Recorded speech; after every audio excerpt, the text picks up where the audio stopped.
Very good to be with you once again on Willow Talk. We're taking a good look at the World Cup. We are now down to our two finalists. We'll get to that very shortly. The women are in action in a test match coming up starting today, and a whole lot more that we need to cover off. Great to have your company. Brad Haddin, nice to see you. We've got a lot on today's show. Mate, we have, Jack. It's good to see you, and we've got a fugitive today on the show. A what? A fugitive. A fugitive? Yes. The local council in Ryde have been chasing Nathan Lyon. Have they? Yeah, they asked me. I was at the coffee shop this morning, and they said, "Had you lived near Lino?" And I said, "Yeah." And I was sort of hesitant to answer. He said, "Oh, I think he's been chopping trees down at the front of his house." So our guest here, Nathan Lyon, we know he's ex-groundsman. Yes. Nathan, your lawns look good, but have you been chopping trees down without getting council approval? Brad, I don't have any trees on my front of the house. I know you don't anymore. Even when I bought it. I'm not sure about that. I've got photos that says different. What about that? Hello, welcome. Are you a fugitive? Yes, that for a setup strout away. Yeah, thanks for having me, Jack. The other thing I did notice also, How good my lawn is. your lawn's absolutely outstanding. And I've seen you out there on your hands and knees cutting it because there's no trees. You've got to water it a lot. So the other thing is, You're under the did pump you straight leave away. your window open the other night when it rained in your car? The back of it, yeah. Mm-hmm. My Yeah. kids noticed that. I was driving the kids to school and my youngest started to laugh. Yeah. For no reason. He said, "What about Lino?" I said, "Oh, is he there?" He goes, "He left his window open. It stormed last night." Did he get your back seat? Only a little bit. Only a little bit. Not too bad. You look very relaxed at the moment. How's the body going, first and foremost? Because for all of our listeners, excited to hear that you're on the show today. They will want to know how are you going. Been a challenging sort of 6 months for you, but how are you right now? Yeah, going okay. What am I, about 10 weeks post-surgery on my hamstring. So, it's been a challenging little period, but back training and not bowling yet or anything like that, but back in the gym getting strength in the hemi and doing all the right things. So, it's been challenging, but it's been a nice little break as well. Has it been an easier rehab than your calf? You've been through this before. You've only ever been injured twice in your career. Has it been easier? Yeah, I think it has been. I think purely of the fact that when I did blow my hemi off the bone, that day we went on to win the Ashes. So that job was. Oh, you didn't feel it then, did Yeah. you? For 48 hours. that More like 72, I think. But that job was done. Yeah. So then I could move on and didn't really feel like I was missing out on anything. Yeah. Where when I did my calf, second game series still well and truly alive. So this time around probably a lot better person, if I'm being honest. Yeah, actually, I did see you the first time you did. You look like you got kicked out of home a lot. You're walking the streets a lot with the dog. It was funny, though, when I did see you doing your rehab from your calf, and his dog's the size of a horse. And when the dog took off. Yeah, it's not great. It's not part of the rehab process. No. I did learn this time when I've started walking properly again with my hamstring that not to walk Gus for a while. So I let the dog walker do that and I stayed at home. You've had a bit of a chance, obviously, to just sit back and relax a bit and do your rehab and all that sort of stuff. Have you had much of a chance to think about the summer as a whole for Australian cricket? Like, hugely successful, blow England off the park in the Ashes. But it's the beginning of potentially a new era coming up in the next couple of years as well for the team. Yes and no. Obviously, Aussie said farewell to the game in Sydney, but I feel like I've got the love of the game. Yeah. And look at Starkey, Pat and Josh. I know Josh has been pretty frustrated this summer with injuries. Pat also only playing one test match. But I still feel like, especially those guys, still got a lot of cricket left ahead of us, and we've got a lot of goals, personally, individually, but also as a team where we want to get to. So I still feel like I've got so much to give and learn in the game, in this great game. So we'll see how we go over the next little bit. Having a look back at the summer, the one thing you guys did really well, and you've done it for the best part of 10 years now, you win all the big moments. And that's what happened against England. But what were you most proud of with the group through the whole summer? Well, what I'm most proud about is probably the reality is Australia didn't play our best side Ever. at all throughout the Test series. And you look at the opportunities that Brendan Doggett, Michael Nessa, all the guys who actually came into the squad, they all had the opportunity. They all put their hand up and they all dominated. Personally, I felt like it was amazing that we won the Ashes, Especially against the best England team ever to walk the planet. but I felt like it was quite a disappointing summer, if I'm being honest with you. Okay. Disappointing personally, I didn't have the impact that I wanted to have on it and what I'd set out to have many months before the series started. But also, I didn't really feel like England really put up a challenge of what I was expecting, if I'm being honest. So, great summer that we went and won the Ashes, but also, for me personally, a little bit deflating as well. What was the talk at the start of the campaign? Obviously, the result was nearly perfect. It was perfect from where we were calling it from, Jack. We were lucky enough to be on the ground the last day at Sydney, and the buzz with all the players was absolutely outstanding. What were the key elements of what you thought England were going to bring before the series? And did you nullify them, or were you shocked that they were only pretty one-dimensional? Like, we're going to bring pace, and if we don't nick you off, we're going to bowl bumpers. It looked like they weren't really prepared for the quality team they were about to come up against. Well, it goes back to my days at Lancashire when I was there with the likes of Jimmy Anderson and these guys, and we're talking about the Ashes and talking about England's approach and how they just purely think that pace was going to be the answer. And if I'm being honest, the conditions over the last couple of years here in Australia have changed dramatically compared to when we played the Ashes in 2013-14, where pace was a genuine factor, where pace at the moment, that can be the scoring options, where if they're not consistent enough, the likes of Scotty Boland or Michael Nessa, who are able to hit the top of the stumps and move the ball both ways. So I feel like we kind of understood England's plan even before their first game with the squad that they picked. So we knew what we were going to do, but it come down to winning those big moments. But also our big messaging was making sure that we're playing on skill and not emotion. Yeah, doing the basics really well for long periods of time. You're talking about planning. It seemed like as a bowling group, which is your wheelhouse, you knew exactly what was coming from England. You knew that Duckett was going to go hard at the top of the order and Crawley would go with him. You kind of knew that they would constantly try and keep the game moving. And from where we sat, it felt like the bowling group and the captaincy were almost one step ahead of England all summer long with what you were trying to do. What does that, trying to help us understand, Lino, that planning process, like how far out does that really start to take shape for the summer? I can only really talk from my point of view. Like, I had plans in place I could have told you my field to Harry Brook and even Ben Duckett. Totally two different players, left hand, right hand, obviously, but two different scoring zones as well. Yep. But I could have told you my fields about 3 months prior to getting to the Optus Stadium or Adelaide Oval.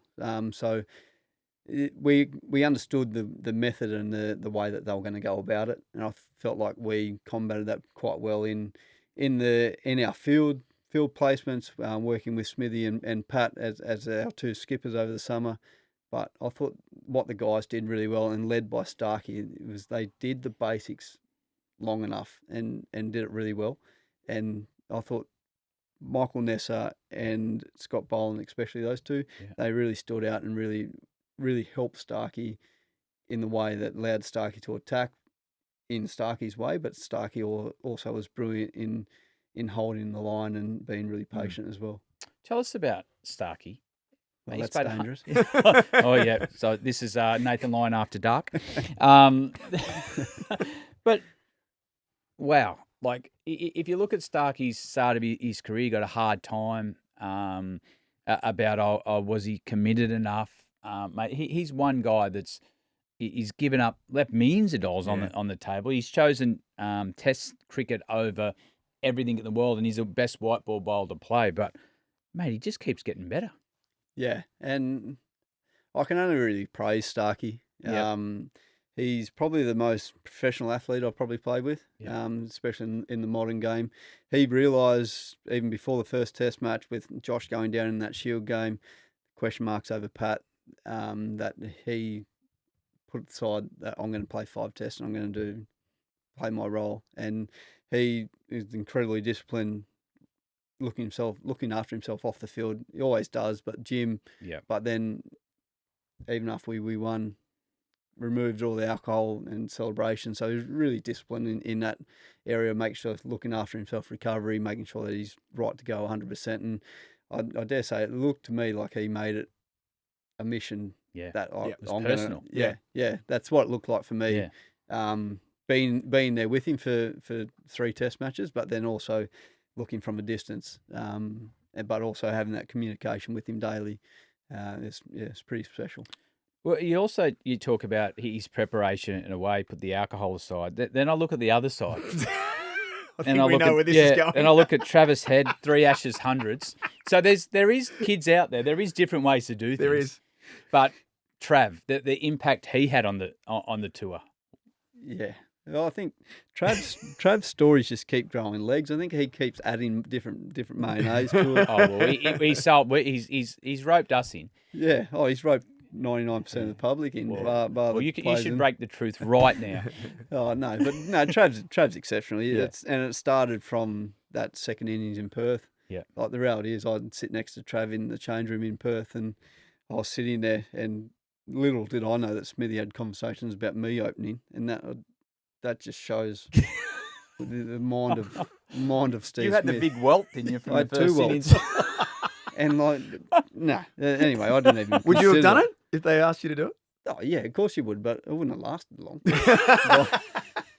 But Trav was honestly just sitting there, and I just said, "Oh, good luck." And he goes, "Oh, well, might as well just go get him." Like just a total throwaway comment, just like, "Oh, well, let's go have some fun, go get him." He Might as did. well. He certainly did. It might be one of, without putting any mayonnaise, it might be one of the greatest sliding doors moments in the history of Australian cricket. Like if you are not saying that you couldn't have gone out and done that liner, but if Travis Head doesn't open, Yes. I'm definitely saying. yeah, that. okay, I am too. Me But too. if he doesn't open and Nathan Lyon opens or Marnus goes up or something, the series could look completely different. Yeah, potentially. Like those 200-run chases can be ugly, and I think in the past Australian cricket we tend to have a little issue about chasing 4th inning runs on the last day or whatever, even though it was second day. Yeah. But Trav was incredible. But what still amazed me, like we needed 40 runs and Smithy still wanted a night watchman. Was that going to be you? Yeah, I was padded up, sitting next to him. Well, my take on that is he would have had to bat anyway because after getting hit, you would I wasn't have been a blocking. moving target. 100%. Just want to go back a little bit without taking you to places that you don't need to go too far into. But you said that it was a bit of a disappointing summer for you personally. We can remember it when we got the word come through to the commentary box that you weren't going to be selected. And then spin around the world at the moment is in a very interesting place. Yeah. It seems as though more bowling groups are going for pace, and part-time off spin. Certainly didn't work for England, but for you personally, when you got told, I can't imagine that that's an easy thing to be told in an Ashes series that you won't be playing in that test. No, definitely not easy to be told that or heard that, but that's the reality of professional sport now. And yes, I said what I said, but and to the day I still don't agree with it, and I'm not going to agree with it because I back myself in all conditions to play a role, and I think over my career I've proven that in different conditions playing a role. But at the end of the day, there's 11 guys that get the honour of being playing cricket for Australia. Yes, you want to be one of those guys, but if you're not one of those guys, you need to be the next best in, and make sure that you're making sure that everyone who is playing, that they're doing everything right or helping them as much as you can to do that. So you still play a role even though you're not playing in 11. But I also knew come Adelaide that I was going to have my chance to really make an impact on the series. So that's where the disappointment comes because one, I love playing at the Gabba, but wasn't meant to be this year. Well, what about spin around the country? We've seen Murphy. We've got is it Roccacelli? Over in the west, we've got a couple of leggies around. Is the mindset changing around spin? Is it a generational thing? Is it captaincy? Is it coaches? Or is it the surfaces we're now getting in Australia, or are we reading too much into it? That's just part of selections. Life goes on. You'll get your opportunity, like you said, to play in Adelaide. No, I'd be lying if I wasn't concerned by it. Yeah. And I'd say that because I love spin bowling, obviously, but I look at the not next generation, but the generations after. If they're not seeing a main spinner play or a frontline spinner play on TV, what drives them to want to play or be a spin bowler? As a kid growing up, Brendan, my brother, and myself watched Shane Warne. We tried to idolise Shane Warne. So like, if it wasn't Shane Warne, it was Stuart McGill. So we were always idolising someone. Don't do Miss Stuart McGill now. But it can't, it's been an interesting week. comes back to I think a mixture of all the above. I think the conditions around Australia, and it kills me to say it, but I feel like the curators and that are playing a role in the preparation of the wickets around them. I think the surfaces have totally changed, but then I think you throw in the captaincy and the coaches on top of that, young captains not understanding the role of a main spinner. I feel like a lot of teams around in Shield cricket and even international cricket feel like it's a 5-day game for a reason. I feel like we're all trying to play it and fast forward, and the game's got to be over in 3 days. The one thing I used to hate with spinners, and New South Wales were never this way inclined, but we've just got to get through a couple of overs, give the spinner a ball to get to the new ball. I think the mindset needs to change. No, they can contribute to the result of the game, and that doesn't have to be 5 for 60. That can be none for 60, but you're going at 1.5 and over, and your quicks to get and at the other end. I think it's just a mindset change in how you use your spinner, and that can come from coaching. That can come from not so much surface. Your captains have got a big role to play. You've had Punter, you've had Michael Clark, Cummo. You've had some good captains with spin, but what's the message you'd say to a young spinner now? Well, for me, it's all about understanding your role, but you summed it up perfectly. If you can understand your role, and especially in the first innings of the game, you're not meant to go out there and take 5 for 35 or 7 for 80 and win the game. It's about, understanding, you got Josh Hazell or Mitchell Starc or Pat Cummins or Scott Boland at the other end. Okay, I'm going to do my role here. I'm going to go at 2 runs less than over, build pressure to let these guys attack. And more likely than not, the guys that I'm lucky enough and grateful enough to play with, they're going to do the same thing. So it comes back to me being, okay, well, they're going to attack me anyway. Like England were always going to attack me. So then I can have my defensive fields with an attacking mindset, or you can have a defensive mindset with an attacking fields. So it's more about understanding your role in the surface, the conditions, who you're playing against and all that. There's so much more into it. And what really irritates me is where spinners only get two or three overs, where they might go for none for 12 off 3 overs, and everyone starts panicking because they've been hit for a boundary, where no one seems to panic if a fast bowler gets hit for a boundary. So that's where I get a little disappointed about it, and I'm more talking about younger spinners coming through and the pathways and everything like that. I just feel like it's so crucial to understand your role and come back to backing your skill though as well. What still gets you out of bed, Nathan Lyon, to get up every morning? You spoke about how you love the game, but you've been around for a long time now. What still motivates you, and what's still left for you to tick off in the game? Oh, there's plenty left for me to tick off. There's so much learning. I feel like there's still room for me to get better. With my bowling, there's areas where I know I can get better at, and I stumbled across a couple of things before this Ashes Test match and the Ashes series. And if you look at that Adelaide Test match, I kind of feel like that's probably the best I've bowled in probably about 6 or 7 or 8 years. Wow. Yeah. Okay. I felt Adelaide, especially both innings, I felt I'm on. Like I generally felt like wicket every ball. and I was going to be the difference. Yep. I know that sounds arrogant, but that's the confidence level where I got to working with Daniel Vittori and Andrew McDonald before Perth. We found something there that I can still try and improve on. But I look at that playing group, the squad of the Australian cricket team.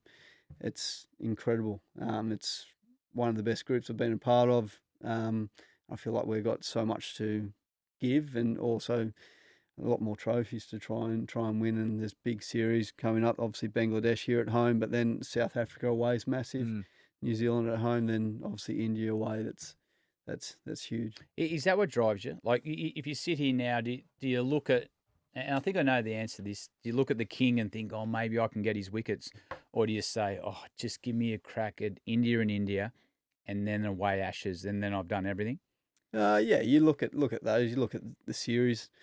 That's around the corner or ahead. I don't sit there and go, oh, I need to get 709 wickets, because the reality is I can't do that without playing good, consistent cricket and earning my right in that side.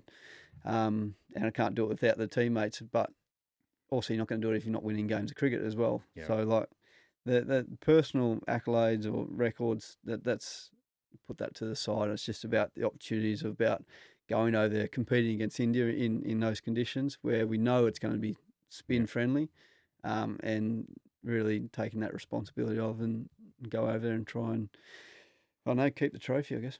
The other one I found interesting, you handed the song over. One of what happened there? Yeah. I just felt like I ran my race with it, if I'm being honest. I did it for, I think it was close to 12 years straight.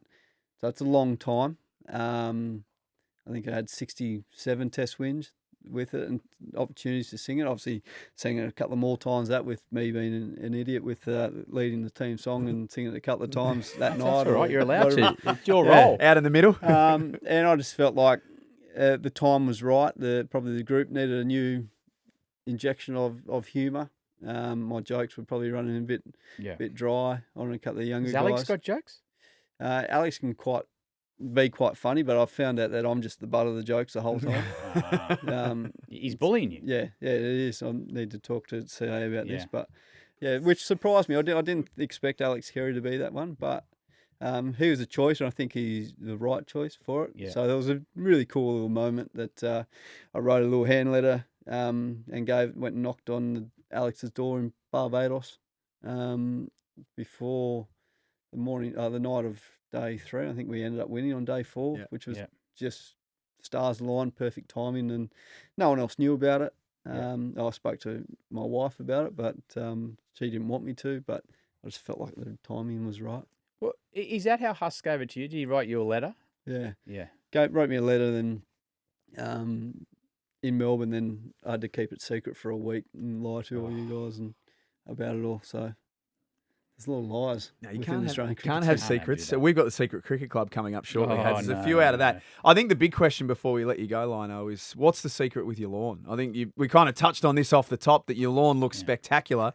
There'd be a lot of people listening that, like me, whose lawn needs some serious help right now. What should we do? Well, I'm just looking forward to the future in Nice Gary's Gardens. Really taking a thing. No, not a show. The business take over Jim's mowing, and it'll be Nice Gary's Gardens around Australia. Oh, man, I think you go bigger than that. You could design gardens. You'd be the face. Well, Starkey wants to come on. He wants what's he call it? Stark Escapes. Stark Escapes. Stark Escapes or something. Oh yeah. So then Nice Gary's Garden, so we could do a little blend there. And where'd you put the tree you chopped down? Mate, there's a tree out the front of my house, and it's about 1/2 meter. There was 4.5 meter one there. No. I've heard it's a stump now. Basically, that's about it. It's just so bullshit. You're an idiot. You're in the same neighbourhood as Brad Haddin, who I'm told just struts around like he owns the place a little bit. Can you shed some light on this, please? I've got to pay a fee to live on the same street as Brad. So it's remarkable. It's about to go up too with tree lobbying, actually. Oh, boy. Gaz, you're going to stick around for the whole show, which is very, very nice. This would be a big invoice. We've got Secret Cricket Club questions to come. We're going to talk about the World Cup and Australia versus India, the test match starting today in the West. That's all still to come on Willow Talk. Nice to have your company on Willow Talk. Brad Haddin and Jack Heverin. Our very special guest is Nathan Lyon, who's taken us to all parts of the compass so far. I'll take you to another part. Oh, yeah? Golf course. So Nathan's obviously a keen golfer. What are you off? He yells for a lot. I know a lot of people on our local golf course are nervous when Nathan comes on, but they're also concerned about Nathan. He doesn't often wear a hat there. So there's a local brand formed, young guys with some golf equipment, and they want to give you a hat. That's from the very locals at kind. North Ryde. Right. So that's all about you. Thanks, Formed. Yeah, they've Appreciate got that. The other one, I've got a hat. You know how they like to send hats in. I've put my Mountain Dew one a long way away from you. That's my personal favourite of yours, that one. Well, I was at the New South Wales Cricket Carnival this week, CHS, and plays, what are they, CIS or whatever they are. CCC. Yeah, and all that. CHS didn't acknowledge them. NFI. Yeah. Yep. So they handed me a cap, and it's just a normal cap. Then he told me a story. So the great Alan Davison did a lot for schoolboys cricket. He turned up to all the carnivals. There's obviously awards named after him. And so out of respect for him and what he's done, they've put him on the inside, and then they've also put his test number on the side because there's so much work he did. So shout out to the CHS, all the staff there. I just think that's a good touch. Maybe Riverina might do that for you. They probably would if I played for them, Brad, but I played for Western Zone, so... Oh, did they? Oh, yeah. Well, then Riverina won't do it. Riverina won't. Were you Western Zone? Yeah. Oh, yeah. Riverina bowled their spinners more. You wouldn't have got bowled much for Western Zone. Hey, I captain, so I did. Let's talk T20 World Cup because we are now down to 2, and the semi-finals have been must-watch. For those listening and watching the show in Australia, they've been starting at about 12:30 in the middle of the night, and I must admit I've stayed up for both of them because they have been scintillating to watch. Finn Allen's century for New Zealand was just incredible. And then last night, England had the game absolutely where they wanted it to. Harry Brook drops a really straightforward catch, and Samson goes on and makes runs. So we've got a New Zealand-India final, and if the semis are anything to go by, then this final could be incredible. Well, the way Finn Allen played the other night was absolutely enormous. We've seen a bit of that in the Big Bash, but just the brutal force. 33 ball, 100. Did South Africa choke? No, I don't think they did this time. That they just got outplayed by one of those innings that come across in a rare event. I just thought the way he played was absolutely brutal. 13 overs it took him to chase down 170. Yeah, it's ludicrous. Finn Allen's been amazing, but I reckon Renegade teammate and Tim Seifert's been incredible as well. Yeah. And probably flying under the radar. I think what did he get? 58 off, I think, 35 balls or something like that. So, I think their partnership is quite flying under the radar. There's obviously been a lot of talk about South Africa, India, England, but I think New Zealand are flying well and truly under the radar. Well, this is exactly what they like. To be fair, you tipped them a few weeks ago on this show to go very close in New Zealand. I did find that strange. Yeah, I found it strange too.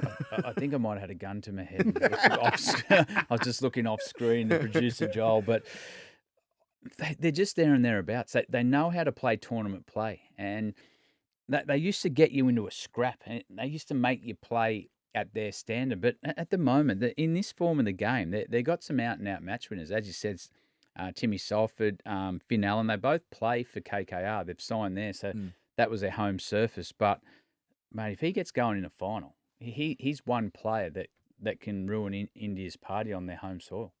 India look as though they still haven't played their best cricket, to be honest, in the tournament. Samson was fantastic, and they kept England kind of where they wanted them for a lot of the time with the ball. But there still feels like there's some improvement for India come to the final, which might be dangerous for New Zealand.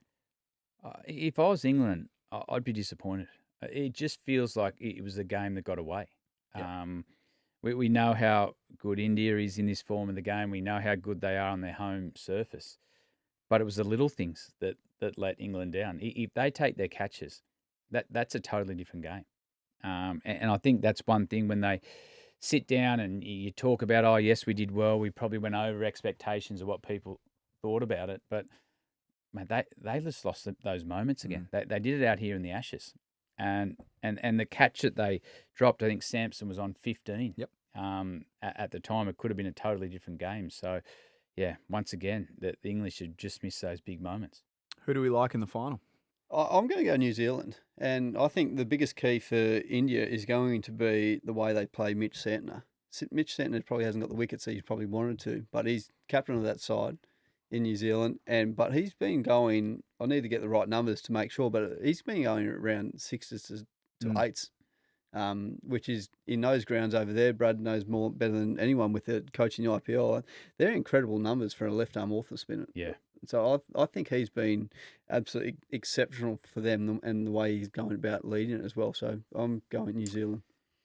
If I was India leading into the tournament, the one team I wouldn't want to play in the final is New Zealand. New Zealand, to me, don't fear India in home conditions. They're beating them in a test series. I know it's a different format, but I don't think the Kiwis fear playing against India. And if they can go in with that mindset, if Finn Allen can play as free as he has, I think they can put some real pressure. Am I saying this? Is it hot enough? It is warm in here. Yeah, you are it wearing must be. black today. Yeah. So I think New Zealand can win as well. This is like a bad dream. Brad It Haddin is a tipping bad New dream. Zealand to win the World Cup final. What's happened to you? Mate, it's not even scripted. Were you listening to Dave Dobbin on the way in or something like that? Or what's happened to you? Yeah. I'm not right, actually. No. We know I that. think we've known that for a while. What about Pakistan for their pretty average performance in the tournament? Their players are now the best part of $30,000 lighter for poor performance. They've been fined by their own board. No, I think that's ridiculous. Is that fact? We believe so. Yeah, apparently what I've read So it is. Is it individual performances? So I get 100 runs for the carnival. You get 25. Do you get fined 40,000? I get fined 15. What? Or is it just a blanket? I think it's a blanket. Yeah. 30,000 each. Yeah. I think so. Which is ridiculous because in my eyes, that's only going to create more anxious, Oh, more 100%. nerves next series. Yeah. Whatever that may be. Well, imagine going out to bat. Like, Yeah, thinking they're not if I gonna nick play- one, I'm yeah. 30k down. they're not going to play with any freedom. So surely that can't stand. Yeah, I don't know. It doesn't seem as though Pakistan cricket, they go through little waves, don't Yeah, they? And yeah. there's a period where they all love each other and they love the board. They're having a period at the moment where they're not loving each other and they're not loving the board. Which isn't great. No, not good. Women in action. That test match starts today in the West at the Wacker, which Yep.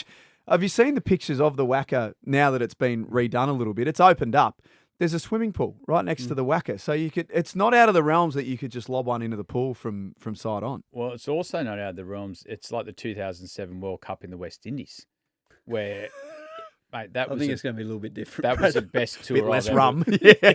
Mate, the rum that was consumed in that swimming pool watching the cricket, it looked like the time of their life. But I hope Australia win the series. But I also want Heels to go out in style. I'd love to see her go past her husband and get that 100. I just think she's been writing her own script, and I just think there's one more big turn. Healy 100, Australia win the series, and we don't see her for the next 2 weeks. Well, hopefully. I think that's going to happen either way. Yeah. Hopefully she takes her one-day form in. She batted beautifully the other day. So hopefully that's the sort of form that she can take in the test match. Yeah, I hope so. As Brad said, like she deserves to go out on a high as well. What Hills Alyssa has been is incredible role model for so many young girls as well. That's probably Young not, athletes. not spoken about. Yeah. Not just girls either, but I look at it as a father of three girls in the way that my girls look at Alyssa is on that pedestal, and so she should be. So I'm really hopeful that she goes out on a high. She deserves it. And obviously, Starkey's going to be over there on Healy's Hill for a few days. So it should Is be he commentating? No, he's put the mic down. He's going to enjoy himself, he's told me. Is he? Well, So look out, Perth. Yeah, he needed. Hello, to put the mic- Cottesloe. He needed to put the mic down. And do you reckon that came after Hills bowled the ball and dragged the first ball down? She got hit for 4, and Starkey said in the commentary box, well, it's not that easy, is it? Yeah. I don't think he's commentated since then. Yeah, well, he's right, though. So I hope she doesn't bowl. That's all I hope. Well, I did knowing you were coming in today. I thought I wouldn't mind getting your sort of masterclass on Heels as off spin. Is there much to talk about there or not really? Nah, let's move on. Let's go to Secret Cricket Club. You can hit us up on Instagram, send us your direct messages, and especially next week, Heels is going to be with us in the studio. So if you've got any questions for Secret Cricket Club, if she's sober enough to join us on the show. Yeah. Also, don't hold against her after a wonderful career. Let's hope she goes out a winner. What she says next week. We're not saw what state she's going to be. No, and that's why we pre-record this show, and we will definitely pre-record it next week. I don't Milo, think we should with her. you want to go live? Yeah, I reckon we go Okay, live. all right. Milo asks, does Nathan think that they took it easy on him on the chase to avoid a Monty Panesar scenario? 100%. I was paranoid about it. Well, yeah. Yeah, I was so incredibly nervous about it, about making sure that it wasn't looking like a dick. Like, I was genuinely paranoid about it. But nah, Did you win? yeah, 170K for the McGrath Foundation. Did you? Mm. Who was your team? Barat, Trent Copeland, who didn't offer anything, Nothing. and Elise Villani. So Elise and Barat were good, and I brought home 50K for the team. Yeah. And Copes did nothing. Big match Copes, player. Copes did nothing. Big moments, you'll win the big Yeah, moments. big moments. That's all anyone remembers. Sharon asks, what do we both think of England not wanting to play day-night tests? Is it past their bedtime? Yeah, it's interesting. I'm usually a big fan of the pink ball, just because of the theatre around it all. But does that mean the game in March in Melbourne, is that a pink ball or is that a red ball? It's a pink No. ball. I'd love to see that as a red ball. Yeah, if we're I celebrating agree. Test cricket, I'd love to see that as a red ball. That You've- seems to be the sentiment. I think we understand why it's a pink Yep. ball, so it can go into England and can be on for longer and all that sort of stuff. But I think we all agree, as lovers of the game, that it should be a red ball game, that one. With England saying they don't want to play day-night tests, is that all over the world? Or I can understand it's a waste of time in the UK because it doesn't get dark to 10 o'clock at night anyway. So I actually like the pink ball. I like the excitement that the crowd brings. It looks like from the outside it's a different energy. So we won't listen to that. No, I wouldn't have thought so. Ben's asking you, Nathan, would you consider fielding in a catching position to avoid running around at your age? Bat pad. Won't be on the bat pad. Well, there's a spot at first slip. I could just stand behind Alex and just Straight in there.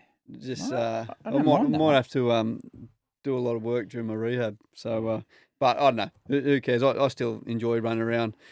The thing about my injuries, the two that I've done, the power injuries, and so my calf was a 15 centimetre tear, my hamstring was a 15 centimetre tear, Jeez. and reattached the tendon in 3 spots. So, yeah, 3 just- spots. yeah, all You 3 don't run screws. fast enough to do. No, he's a hamstring. power athlete. He just said Well, it. you look at the GPS numbers, Brad. It's all power. Power. Big shout out to Tommy Carter. Do you show that in your batting? What power? Power game. Well, I've hit 6 near at every venue in Australia, so I'd say yes. Have you? Yeah. Have you? Multiple. Off the first over most of the time. Yeah, tell you the story when I was batting with Nathan in a test Yeah, match. we've gone through it. Mate, funny. Oh, Jack probably. You I haven't heard it. No, Adam I've has. heard most of your stories, but I haven't heard that one. He said, "Oh, I'll get through this over." I said, "Mate, they're going to try to hit you in the head. Jimmy Anderson. But He's going to bowl you," and he bowled him short of it 5 bounces in a row. And I said, bowlers have a mindset now. He's going to try to get a wicket. Yeah. I said, open your front leg. Let's bring this crowd alive at the MCG. It's going at your stumps. And Nathan said, what about if it's not? I said, well, it's going to hurt, but I'm pretty sure he's going to go at your stumps. Open your front leg, put it into Bay 13. And it was a perfect ball. You got hold of it enough. Those little arms just went over the boundary for 4. But it could have been one of the best moments at the MCG. The crowd would have went nuts, but his power game wasn't quite there. and the whole over, Brad was just standing in his bat laughing. Yeah, of course he was. So great support as a vice Not captain. keen to get up the other end. Then had a message run out from Pup, the skipper at the time, saying, pull your head in, bat with the vice captain. I'm like, well, he's telling me. We'll move in the game. Yeah, that's part of the plan. Zach asks, who is the next king or kings of spin for Australia? Who should we be looking out for? It's a good question, this one. Yeah, it is. I think the spin bowler's in a decent spot. But I'd like to see him get a lot more opportunities around, especially in Shield cricket. Obviously, you got Todd Murphy, Matt Kuhneman, Corey Rockacholi, probably the 3 standout offies. Mitch Swepson's been outstanding this year. But in white ball cricket, I'm going to throw in Tanveer Sangha. Yep. I think he's going White ball? Yeah, white ball. Yep. And I think it's going to be a 3-horse race between Rockacholi, Murph, and Cooney, whoever gets the opportunity. How much contact do you have with those three? Are they on the phone to you? I know you're open with your craft. A natural progression for you is to go into coaching, and especially maybe the spin bowling area, all the stuff we spoke about at the start of the show, the education bit on about how you use them. But are you in contact with them? Yeah, very much so. I'm lucky enough to have a great relationship with each and every one of them. Yeah. And if they do well, I will send them a message saying well done. Yeah. It's great to see. Probably, I think it's incredibly important for me to keep flying the flag for spin bowling, making sure that they're getting noticed and making sure that I don't know that they've got my support, I guess, of wherever they are and however they're going, and also for them knowing that my phone's always on. Yes, I might be playing against them, but I love talking about spin bowling. I love the craft of it, and I'm more than happy to pass on my knowledge. And sometimes I feel like I'm also still learning off those guys as well. They may see it from a slightly different angle. Then we can talk about that. We may not agree or disagree or whatever it may be, but there's also so much learning around it. Do you still talk to Ashwin and bowlers like that, spinners all over the world? I haven't spoken to Ash for a while, but I'll talk to Jadeja. Probably more when our series are coming close. Yeah. Or I'll check in with him in the IPL if he wants someone to come over and bowl offies with him at Chennai. But Jadeja never comes through with that. But Chennai sacked him actually. Did they? He's gone. Yeah. Sore point that one. Oh, where's he gone? You should maybe get on the phone. A couple of random ones to finish off. We might cut that. Jace is asking mac and cheese with or without bacon. I can't recall the last time I had mac and cheese, if I'm being honest. Well, you shouldn't if you're in rehab. No, exactly. Cook it for the kids. I'm going to say kids would have it without bacon. Hads? He would just say bacon just to be different. Bacon. I think if there's ever a question with or without bacon, it's with, isn't it? Yeah. Surely just add bacon to everything. Athlete, non-athlete. True. Bo is asking, Pat Cummins has a farm. Mitch Starc loves his lawn. Who would make a better pitch curator? Oh, Starkey, for sure. One, Pat pays everyone to do it for him. And Starkey generally loves it, and he's got all the Kubota kit up there. And if he's not in the gym, he's out on his lawn or watching his robot lawn mower do it all. If a snake crawled in front of Paddy or in front of Starkey, and we know there's some big ones at Starkey's place, who would deal with it better? Well, Pat would jump and run, and Starkey had a 3-metre one the other day, a couple of months ago now, and he had to follow it around for about 3 hours just until the snake catcher got up and caught it for him. So I had a lot of text messages that day and a lot of videos, but Starkey by far. Best local coffee in the Gladesville area, where do you go? Don't put diesel in Ferrari, Brad. Oh, don't you drink it? No, I don't drink coffee. You haven't paid for one, I know that. I know you just walk in and Dolcini's. Dolcini's is the way to go. Dolcini's, yeah. The boys there. The two brothers, yeah. They tell me you don't have to pay during an Ashes series. This is such a lie. What I heard is he gets his mac and cheese with no bacon and side of eggs. And when the bill comes, he just puts it underneath the mat and, mate, Ashes series, Nathan Lyon, he walks out. 5, 6, 7. They're the numbers that matter when it comes to paying for the bill. 5, 6, and 7. Hey, thank you so much for being with us today. I know there'll be a lot of people listening and watching who will love to hear not only what the summer was like for you, but what the future of spin bowling looks like. I think we all love the craft and want to see it thrive for a long time to come. Top End series, is that when we're hopefully seeing you next? Yeah, that's definitely the goal. Yeah, as I said, 10 weeks post-surgery at the moment, so I was technically out for 4 months. So a lot of rehab and a lot of hard work to come ahead of me for a little bit, but we'll get cracking and get into it. A lot of fun. Well done today, Hads. Mate, thanks. It was good to have Nathan. It was good to have Nathan. Actually, I walked past him when he's doing his rehab the other week. Oh, yeah?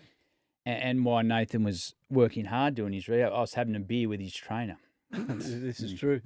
This tells the story of the two, really, doesn't it? This is true. He wouldn't have one. No, well, had a fridge full, so we had a good afternoon on his before driveway, actually. It was before the Brisbane test. Yeah, So maybe you should have my, had a ha- couple. my my hamstring was still attached then. Well, maybe we've seen a trend. Next week, we're back. Heels will join us in the studio. We'll talk about the test match, wrap up the T20 World Cup and the Shield round that's going on at the moment. There's going to be some very interesting results off the back of this as well. We'll catch you next week on Willow Talk.